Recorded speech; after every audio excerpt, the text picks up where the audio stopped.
जय माई की मित्रों, आज हम जिस विषय पर चर्चा कर रहे हैं वो बड़ा ही गंभीर और गहन विषय है। विषय है हमारे बच्चों से संबंधित। मैं जब भी कई कार्यक्रमों में जाता हूँ, वहाँ बच्चों से मिलना होता है, तो मैं देखता हूँ कि हमारे बच्चों में संस्कारों का अभाव होता जा रहा है और हमारे बच्चे पूजा पाठ, धर्म, कर्म आदि आदि से दूर होते जा रहे हैं।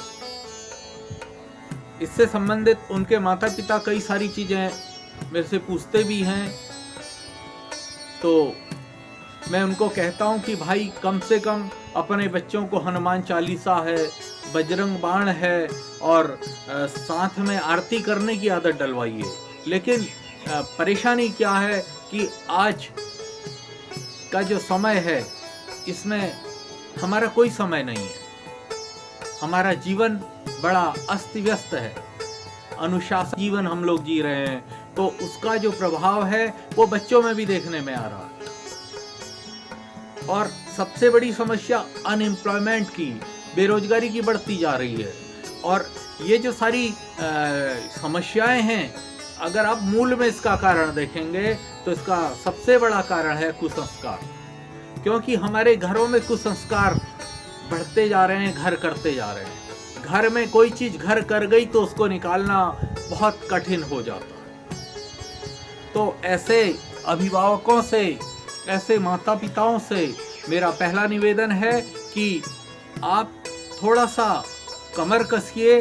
अगर आप चाहते हैं कि आपके बच्चे आपका वास्तविक भविष्य बन जाए, हम जिन बच्चों को कहते हैं ये हमारा भविष्य है, वो हमारा भविष्य बन जाए, तो उनमें संस्कार विकसित कीजिए।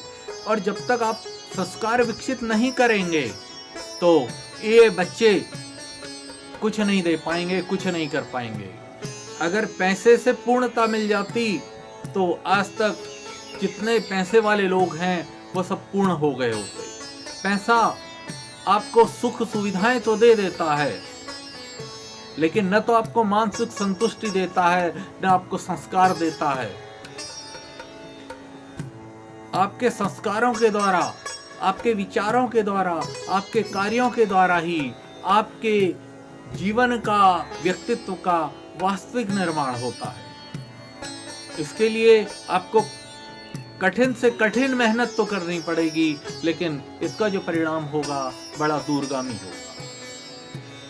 मेरे पास कुछ दिनों पहले एक सज्जन आए, उनके बच्चे ने इंजीनियरिंग की और इंजीनियरिंग करने के दौरान वो गलत संगत में फंस गया और नशा करने लगा।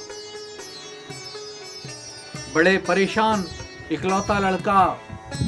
अब स्थिति ये थी कि इंजीनियरिंग तो पूरी करवा दी उन्होंने, उसके बाद घर में आकर लड़ाई झगड़ा, मार पीट और माँ बाप के साथ जो है गलत व्यवहार।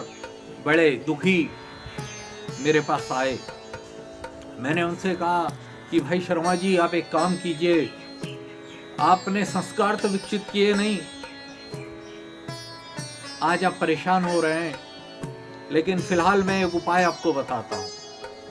तो मैंने उनको जो उपाय बताया वही उपाय मैं आपको बता रहा हूँ। और इसलिए भी ये उपाय आपको बता रहा हूँ कि जो बच्चे आपका कहना नहीं मानते हैं, जो बच्चे गलत डायरेक्शन में जा रहे हैं, क्योंकि बच्चों के भाग्य का निर्धारण, बच्चों को सही दिशा देने की जिम्मेदारी हम उनके माता पिता की है। आज स्कूलों पर ये जिम्मेदारी मत छोड़िए, क्योंकि स्कूल तो केवल व्यावसायिक अखाड़ा बन गए हैं।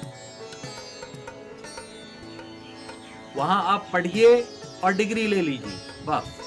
बाकी आपको संस्कार, सेवा इत्यादि की भावनाएं घर पर ही विकसित करनी पड़ेंगी। और जब तक आप ये भावनाएं घर के द्वारा विकसित नहीं करेंगे तो तब तक आप अपने बच्चे से उम्मीद मत रखिए। फिलहाल जो प्रयोग मैंने उन्हें बताया वो मैं आपको बताता हूं। मैंने काली माँ की साधना इससे पहले मैं बता चुका हूं। तो काली अष्टोत्तर सतनाम के 11 पाठ मैंने उन्हें नियमित रूप से करने के लिए कहा और बच्चे का फोटो सामने रखते हुए उस पर ध्यान करने के लिए कहा। और माँ से प्रार्थना कीजिए कि हे माँ, मेरे बच्चे की जो प्रवृत्ति गलत होती जा रही है, इसकी मनोस्थिति गलत होती जा रही है, उसको आप परिवर्तित करके आप सही दिशा में मोड़ कर आप पाएंगे कि जैसे जैसे जैसे जैसे आपका क्रम आगे बढ़ेगा, कम से कम 40 दिन के बाद आपको इसका उचित परिणाम प्राप्त होने लगेगा। अगर आप ये सोचेंगे कि आपने 4 दिन किया और आप चाहेंगे कि परिवर्तन आ जाए, तो ऐसा संभव नहीं है। 40 दिन नियमित कीजिए और इसको जितना हो सके कंटिन्यू रखिए। 108 दिन तक अगर रख सकें बहुत बढ़िया है, या और भी नियमित रख सकें तो और बढ़िया है। आपकी संतान में जबरदस्त परिवर्तन आने लगा।